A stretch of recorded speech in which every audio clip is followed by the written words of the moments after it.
જય Bharat. Ward number 5 Ajwa road કિશનવાડીથી 21 તારીખનો જે મારો બનાવ છે, 21 તારીખના બનાવની અંદર એવું હતું કે આપણે જે ભાજપની જે ફેડની હતી, ફેડની અંદર રેલી કાઢવામાં આવી હતી ભાજપની અને વિસ્તારવાઇઝ ફેરવવામાં આવી હતી। હવે એના અંદર જે ઘટના બની હતી, જે કંઈક મારી જે રજૂઆત હતી ઇન્દ્રભાઈ ડૉક્ટર સાથે, જે પૂર્વ કોર્પોરેટર હતા આપણા, એમના જોડે મારી રજૂઆત વિસ્તારના લઈને હતી। એ વિસ્તારને લઈને જે રજૂઆતો અમારી ચાલતી હતી એના અંદર ઝપાઝપી થઈ, યોગેશ પરમાર દ્વારા માર મારવામાં આવ્યો, જ્ઞાતિ મારી નાખવાની ધમકીઓ આપવામાં આવી, આ બધી પ્રવૃત્તિ થઈ હતી। એના અંદર આજે મારે પ્રેસ કોન્ફરન્સ રાખવાની વિગત અને જરૂર એટલા માટે પડી કે આ અમારો 21/4નો બનાવ છે, 21/4/2026 ઇલેક્શન પહેલાંનો, અને આજે થઈ અમારે 9 તારીખ 8 તારીખ। પણ કહેવાનો મતલબ એક જ વસ્તુ છે અમારે કે અમે પોલીસ ચોકીમાં ગયા, પોલીસ ચોકીમાં એફઆઈઆર કઢાવવા ગયા, આજે આવો કાલે આવો, આજે આવો કાલે, એવી તમારે 20-25 દિવસ કાઢવામાં આવ્યા અને 20-25 દિવસમાં મને ન્યાય નથી મળ્યો। ન્યાય નથી મળ્યો એટલે આજે અમારે એક જ વસ્તુ વિગતવાર પૂછ્યું છે કે આજે અમારે કોન્ફરન્સ રાખવાનું કારણ શું છે કે 20-25 દિવસથી અમને જે ન્યાય નથી મળ્યો અને આ જે વસ્તુ થઈ, હું પોતે 30 વર્ષથી ભાજપનો કાર્યકર છું અને મારા ફાધર અગાઉ 30-35 વર્ષ ભાજપનું કામ કરીને ગયા છે।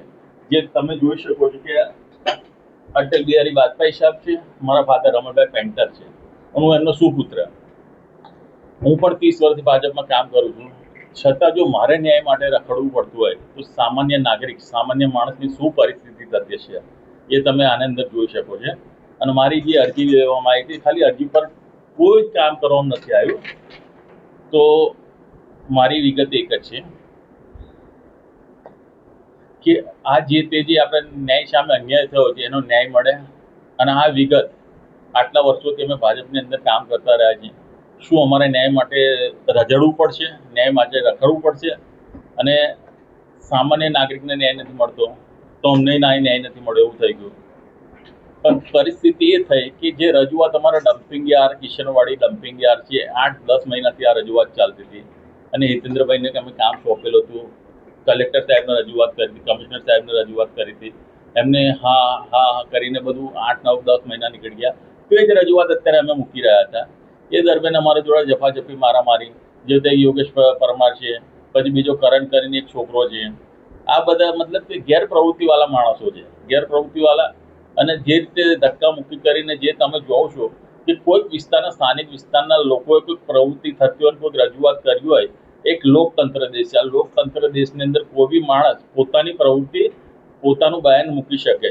હવે હું મારી એ જ વસ્તુ હતું કે અમે જાગૃત નાગરિક સંગઠન ચલાવતા હોય અને આ જ વસ્તુ વિગતવાર અમે દર્શાવીને ત્યાં આગળ એમને રજૂઆત કરતા હોય અને આ જ રજૂઆતની અંદર આવી રીતે ગુંડા તત્વોવાળું પ્રવૃત્તિ થાય અને એક વાતાવરણ દોડાય વિસ્તારનું, આજે અમે પણ ઈચ્છીએ છીએ અને કે ભાજપની આટલા વર્ષોની જે છબી, સારામાં સારી છબી બની હતી, જે લોકો પહેલા વિસ્તાર માટે જે બલિદાન આપીને ગયા છે, જેમને ખૂન પસીનો બહાઈને ગયા છે, અને એવા જ કાર્યકરો દ્વારા, એવા જ નેતાઓ દ્વારા ભાજપની છબી આજે ઉજાગર કરવામાં આવી હતી।